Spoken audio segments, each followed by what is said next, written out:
Hello my beautiful friends, मैं हूँ ऋचा।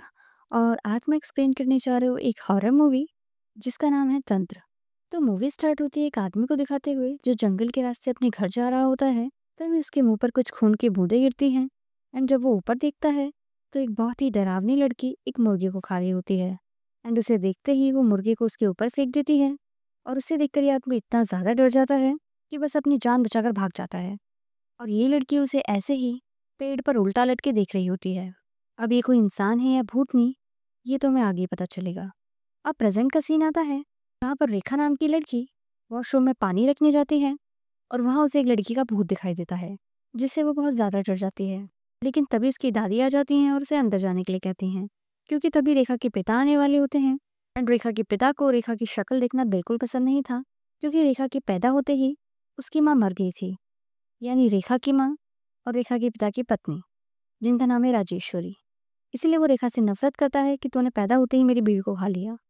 और यहाँ बस रेखा की दादी ही थी जो उसका ख्याल रखती थी। और यहाँ हम देखते हैं कि रेखा के पास कुछ तो सुपरनेचुरल शक्ति है जो कि घोष को देख और सुन सकती है। रेखा अपने कॉलेज जाती है अपने दो दोस्तों के साथ, जिसका नाम है शालू और वाशु। और रास्ते में उसे एक लड़का भी मिलता है जिसका नाम है तेजा। और ये तेजा रेखा का बॉयफ्रेंड है।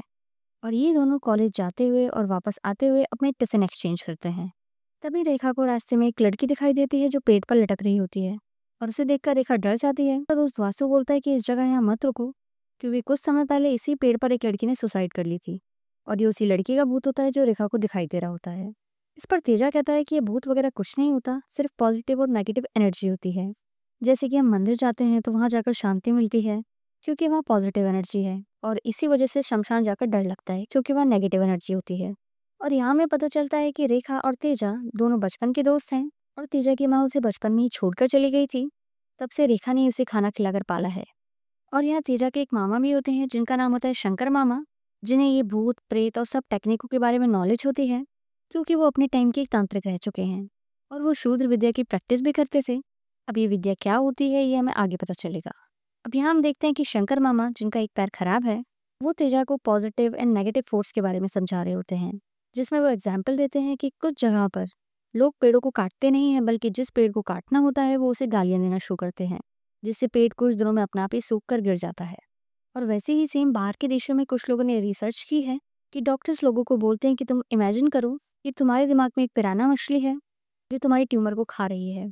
और लोग ऐसा डेली इमेजिन करते हैं, जिससे उनका ट्यूमर काफ़ी हद तक ठीक हो जाता है, वो भी बिना कुछ किए, क्योंकि वहाँ पर पॉजिटिव फोर्स आ जाती है। अब यहाँ पर शंकर मामा रामायण का रेफरेंस भी देते हैं कि रावण का बेटा इंद्रजीत जब निकुंबला देवी की पूजा किया करता था, अगर उसे हनुमान जी नहीं रोकते तो उसे इतनी ज़्यादा नेगेटिव एनर्जी प्राप्त हो जाती कि उसे श्री राम जी के सिवा और कोई नहीं मार सकता था। वैसे ही बर्बरिक भी अपनी तपस्या से इतनी शक्ति हासिल कर लेता है कि अपने सिर का बलिदान देकर भी महाभारत का पूरा युद्ध देखता है। और ये सब सफल हुआ तांत्रिक विद्या के प्रभाव से। अब शंकर मामा कुछ बच्चों को जादू करके दिखाते हैं, जिससे हम देखते हैं कि शंकर मामा काफी पॉपुलर हैं। अब जब रात होती है तब रेखा सोने के लिए जैसी लाइट बंद करती है, उसके आसपास एक अजीब सी एंटिटी घूमने लगती है जो उसे परेशान भी करती है। और फिर कुछ ही देर बाद रेखा पोजेस्ड होकर शमशान की तरफ जाने लगती है। यहाँ हमें पता लगता है कि रोज रात रेखा ऐसे ही पोजेस्ड होकर शमशान की तरफ निकल पड़ती है। अब सुबह होते ही रेखा एक मौलवी के पास जाती है, जो उसे धागा बना कर देते हैं और उसे बताते हैं कि वो अगले हफ्ते कुछ काम के लिए दूसरे गांव जा रहे हैं, तो वो अपना ध्यान रखे। अब कॉलेज जाते वक्त कुछ लोग रास्ते में तेजा को ताना मारते हैं, क्योंकि उसकी माँ एक प्रोस्टिट्यूट थी। तेजा बड़ी ही शांति से सारी बात इग्नोर करके चला जाता है। अब रेखा उससे पूछती है कि तुम इतना शांत कैसे रह लेते हो, जिस पर तेजा बताता है कि उसकी माँ ने उसे कभी अपना बेटा समझा ही नहीं। वो हमेशा उसे मारती पीटती थी, और एक दिन वो गई और वापस आई ही नहीं, तो अब उसे भी कोई फर्क नहीं पड़ता। पूरा गांव मेला देखने जाता है और तेजा चुपचाप रेखा के पास आ जाता है। अब दोनों बड़ा ही अच्छा टाइम व्यतीत करते हैं। अब रात को जब रेखा सो रही होती है तो रेखा को आवाज आने लगती है जैसे कि कोई फीमेल एंटिटी उससे खून मांग रही हो।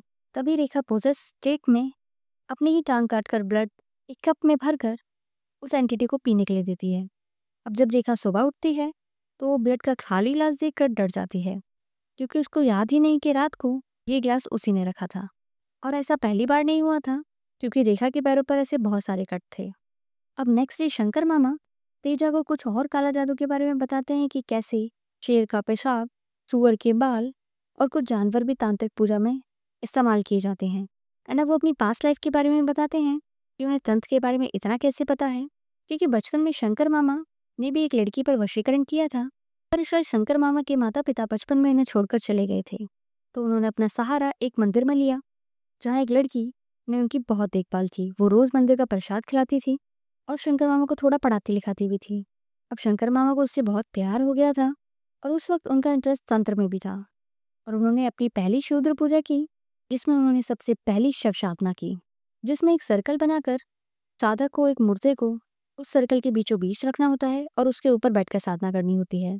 और उस वक्त बहुत सारे आभास होते हैं कि शैतान किसी भी तरीके से उस सर्कल के अंदर घुसना चाहता है, लेकिन उस वक्त हिलना नहीं होता। अगर पूजा सफल हुई तो भगवान किसी स्त्री या पशु के रूप में आके दर्शन देंगे, लेकिन इसमें बहुत कड़ा हृदय चाहिए होता है, क्योंकि ऐसा बहुत बार होता है कि साधना के बीचों बीच शव उठकर बैठ जाता है और ज़्यादातर लोगों को इसी बात से हार्ट अटैक हो जाता है। यहाँ शंकर मामा के साथ भी ऐसा ही हुआ था और वो डर के मारे बेहोश हो गए थे। एंड जब ये बात उस लड़की को पता चली तो उसने शंकर मामा से वादा लिया कि वो दोबारा ऐसा कभी कुछ नहीं करेंगे। जिस पर तेजा पूछता है, तो क्या फिर आपने कभी पूजा नहीं की? जिस पर शंकर मामा बताते हैं कि नहीं, कुछ समय बाद उन्होंने दोबारा ट्राई किया और इस बार उसी लड़की के ऊपर वशीकरण किया। जिस पर तेजा शौक हो जाता है कि जिससे वो प्यार करते थे उस पर वशीकरण क्यों। अब ये बात वो कभी और बताएंगे, ऐसा कहकर वो तेजा को जाने के लिए कहते हैं। अब तेजा रेखा से मिलने के लिए कॉलेज जाता है, जहाँ पर रेखा देखती है कि उसकी दोस्त शैलेजा, उसके पीछे एक आत्मा भी आ रही होती है, जिसे देखकर रेखा डर जाती है और उसके घर जाकर एक नींबू से कुछ ट्राई करती है, जिससे वो कंफर्म कर सके कि वाकई उसके पीछे कोई आत्मा है या उसका भ्रम। पर नींबू देखते ही शैलेजा के अंदर की आत्मा रेखा को ही डरा देती है। अब उसे यकीन हो गया था कि किसी ने उस पर काला जादू किया है। अब रेखा ये सारी बातें जाकर तेजा को बताती है, जिस पर तेजा उससे पूछता है कि तुम्हें ये सब किसने बताया। तो वो मौलाना का नाम लेती है, जिनके पास वो अक्सर जाती थी, लेकिन वो मौलाना अभी कुछ दिनों के लिए गांव से बाहर गए हैं, तो ये पूरा रिचुअल तेजा को ही करना होगा। वो सारी बातें तेजा को समझाकर उसे शैलजा के भाई के पास भेजती है, क्योंकि शैलजा का भाई किसी भी कीमत पर यह मानने के लिए तैयार नहीं था कि ऐसा भी कुछ होता है। अब तेजा शैलजा के भाई को समझाता है कि शैलजा के ऊपर पतला कुट्टी नाम का रिचुअल किया गया है, जिसमें 12 दिनों के अंदर शैलजा की तबीयत रोज खराब होती जाएगी और फिर 12 से 16 दिन के अंदर वो तांत्रिक शमशान में जाकर शैलजा के ऊपर शूद्र पूजन करेगा और उसे ब्लड मिला खाना खिला देगा। अब इससे पहले कि शैलजा वो खाना खाए, हमें उस तांत्रिक की गर्दन एक ही बार में उड़ानी होगी। अब ये कैसे होगा, इससे बाकी सब तो डर जाते हैं, लेकिन शैलजा के भाई को ये सब मजाक लग रहा होता है। लेकिन जल्दी उसके भाई को ये समझ आ जाता है कि ये सब डॉक्टरों के बस की बात नहीं। अब जब 12वें दिन शैलजा अपने आप ही शमशान जाने लगती है और किसी के रोके नहीं रुकती, तो अब तो उसका भाई भी डरने लगता है। एंड वो तेजा और रेखा को बुलाकर उनसे शैलजा को बचाने के लिए कहता है। अब वो लोग फटाफट रिचुअल की तैयारी करते हैं। तेजा अपने मामा के पास जाकर पतला कुर्ती के बारे में और ज़्यादा इन्फॉर्मेशन लेता है, तो उसके मामा भी वही बताते हैं जो शैलजा ने बताया था। वो तांत्रिक की गर्दन को अलग करने के लिए कहते हैं और कहते हैं कि उसके बाद एक तुलसी दल है जो उस हवन में डाल देना, और ये विष्णुकांत भभूत अपने माथे पर लगा कर जाना, ये तुम्हारी मदद करेगी। 16वें दिन हम उस तांत्रिक को देखते हैं एंड शैलजा उसके बनाए हुए सर्कल के अंदर जाकर बैठ जाती है और रिचुअल शुरू हो जाता है। अब इससे पहले ही कि वो शैलजा को खून वाले चावल खिलाता, रेखा तेजा को इशारा करती है और शैलजा का भाई तांत्रिक की गर्दन उड़ाने के लिए उसकी तरफ बढ़ता है। अब वो इससे पहले उसकी गर्दन उड़ा पाता, तांत्रिक को पहले ही सेंस हो जाता है और वो उसका हाथ पकड़ लेता है। तभी दूसरी तरफ से तेजा आकर तांत्रिक की गर्दन उड़ा देता है, क्योंकि उन्होंने पहले ये प्लान बना लिया था कि अगर शैलजा का भाई ये नहीं कर पाया तो फटाफट तेजा करेगा। अब यहाँ शैलजा की जान बच जाती है एंड नेक्स्ट डे शैलजा की फैमिली मौलाना के पास जाकर उन्हें धन्यवाद करती है कि आपकी वजह से शैलजा की जान बच गई, और वो उन्हें एक सोने की चेन देती है। अब मौलाना को कुछ समझ तो नहीं आता, पर सोने की चेन देखकर वो भी हाँ में हाँ मिलाता है और चुपचाप चेन रख लेता है। अब नेक्स्ट डे रेखा के घर एक अघोरी आता है, जो रेखा की दादी को कहता है तुम्हारी पोती के पीछे एक खूनी आत्मा पड़ी है और मौत उसके लिए साउथ डायरेक्शन से आ रही है, वो सबको बर्बाद कर देगी। और ऐसा ही होता है, क्योंकि रात को रेखा को बार बार खून चाहिए बोलकर एक आवाज़ आती रहती है और रेखा उसे अपना खून पिलाती है। अब नेक्स्ट डे हम एक आदमी को देखते हैं जो दिखने में तांत्रिक जैसा लगता है, और इसका नाम है विगति, जो बड़ा ही डरावना रूप लिए गांव के अंदर आ रहा होता है और वो सबसे राजेश्वरी नाम की औरत के बारे में पूछ रहा होता है। एंड यहाँ लोग उसे बताते हैं कि राजेश्वरी की तो मौत हो गई है, कि बेचारी भली औरत थी, उस पर किसी ने तंत्र मंत्र किया और उसे मार डाला। अभी विगति अपना इंट्रो देता है कि मेरा नाम विगति स्वामी है और मैं 18 साल बाद विदेश भ्रमण करके आया हूँ। एंड अब उसे यहाँ पता चलता है कि राजेश्वरी ने मरते वक्त एक लड़की को जन्म दिया है और वो लड़की कोई और नहीं, रेखा है। एंड इसका पता विगति नींबू से लगाता है, क्योंकि वो नींबू केवल रेखा के पैर के नीचे आता है। एंड यहाँ रेखा भी विगति को घूर कर चली जाती है। एंड ये विगति उसी नींबू को उठाकर रात को उस पर तंत्र क्रिया करना शुरू करता है। एंड तभी एक डरावनी औरत रेखा को जबरदस्ती उठाकर ले जाने लगती है, लेकिन तभी रेखा के हाथ में एक यंत्र आ जाता है जिससे वो आत्मा भाग जाती है। अब सुबह होते ही रेखा इतनी ज्यादा डर गई थी कि वो मौलाना के पास जाती है और उनसे मदद मांगती है। एंड ये मौलाना उसके ऊपर कुछ धुआं जैसा करते हैं। अब नेक्स्ट सीन में अब रात को मौलाना नाइट शो देखकर जंगल से वापस आ रहे होते हैं, तभी उन्हें वहाँ एक औरत दिखाई देती है। एंड जब वो उसके पास जाते हैं तो वो कोई औरत नहीं, एक पिशाचनी होती है जो उनका खून कर देती है। नेक्स्ट डे ये खबर गांव में आग के जैसे फैल जाती है कि रेखा ने मौलाना से मदद मांगी और किसी ने मौलाना की हत्या कर दी है। अब इस सब से रेखा और ज़्यादा डर जाती है कि किसी बुरी शक्ति ने मौलाना को मार डाला, और वो तेजा को बताती है कि ये सब विगते ने किया है। वो एक बड़ा तांत्रिक है और उसने ही ये सब किया है। एंड अब तेजा शंकर मामा के पास जाता है, जो कि उसे चंडी माता के मंदिर में एक पुजारी के पास भेजते हैं और कहते हैं कि वही तुम्हारी मदद कर सकते हैं। तो तेजा भी डिसाइड करता है कि कल सुबह होते ही वो मंदिर जाएगा। अब रात को वापस रेखा अपने आप ही चलकर शमशान जाने लगती है, और दूसरी तरफ तेजा शंकर मामा से वो वशीकरण का किस्सा पूछता है, जिस पर मामा बताते हैं कि दरअसल उस लड़की की शादी किसी और से हो गई थी और गुस्से में उन्होंने उस पर वशीकरण किया और उसे अपने पास बुलाया। लेकिन जब वो आई तब वो अकेली नहीं आई, बल्कि गणेश जी की मूर्ति को लेकर आई, और उसने यहाँ शंकर को समझाया कि ये सब करके कोई फायदा नहीं, और उससे ये वादा भी लिया कि वो दोबारा ऐसा कुछ नहीं करेगा। और ये औरत कोई और नहीं, राजेश्वरी थी, रेखा की माँ। अब तेजा नेक्स्ट डे गुरु जी के पास भुवनेश्वर पहुंच जाता है और उनकी मदद लेता है। अब वो लोग हवन शुरू करते हैं, जहाँ वो सामने एक नारियल रखते हैं। एंड दूसरी तरफ विक्ति भी अपनी शूद्र पूजा शुरू कर देता है, और वो नारियल अपने आप ही घूमने लगता है, जिससे रेखा की तबीयत बहुत ज़्यादा खराब होने लग जाती है। और अब दोनों तरफ से शक्तियाँ लड़ रही होती हैं। फाइनली देवी माँ की शक्ति जीत जाती है और रेखा बच जाती है। अब जब तेजा वापस आता है तो रेखा उसे हक करती है, लेकिन तेजा उसे सच बताने के लिए कहता है। पहले तो रेखा को समझ ही नहीं आता कि कौन सा सच, लेकिन तेजा बोलता है कि रेखा, मैं मौलाना से मिला था, और जब मैंने उसे शैलजा के इलाज के लिए धन्यवाद कहा तो मौलाना ने साफ मना कर दिया कि उसने ऐसा कोई इलाज नहीं बताया। बट उन्होंने ये सारी बातें शैलजा की फैमिली के सामने इसलिए नहीं की क्योंकि उन्हें सोने की चेन मिली थी और उन्हें लालच आ गया था। और दूसरी बात, जब मौलाना की डेथ हुई तब तेजा ने विगति के पास जाकर उसे धमकाया, लेकिन विगति ने तो तेजा को हवा में टांग दिया और कहा कि उसने मौलाना को नहीं मारा, वो तो यहाँ बस रेखा के लिए आया है। एंड थर्ड पॉइंट, कि चंडी स्वामी ने बताया है कि रेखा की जान बची तो है, पर लेकिन उनके हवन करने से नहीं, बल्कि किसी और ने भी शूद्र पूजा की है। कोई और भी है जो शूद्र पूजा कर रहा है, और वो तुम खुद ही हो रेखा, क्योंकि मैंने तुम पर नजर रखी और तुम्हें शमशान में पूजा करते हुए देख लिया था। तो अब झूठ बोलने का कोई फायदा नहीं, अच्छा होगा तुम सच बता दो कि ये सब क्या चल रहा है। अब कोई और रास्ता ना पाकर रेखा भी सच बताने लगती है, जिसमें पहले वो अपनी माँ की कहानी बताती है कि मेरी माँ राजेश्वरी देवी माँ की बहुत बड़ी भक्त थी। उनके ऊपर देवी माँ की सवारी आती थी और पूरा गांव अपनी परेशानियां लेकर मेरी माँ के पास आता था। अब मेरी माँ क्योंकि एक गरीब परिवार से थी, एंड उसकी अच्छी आदतें देखकर मेरे पिताजी को उनसे प्यार हो गया और उन्होंने शादी कर ली। लेकिन शादी की पहली रात ही उनका सच सामने आया कि उसके डैड फिजिकली कम्पिटेंट नहीं हैं, यानी गे हैं।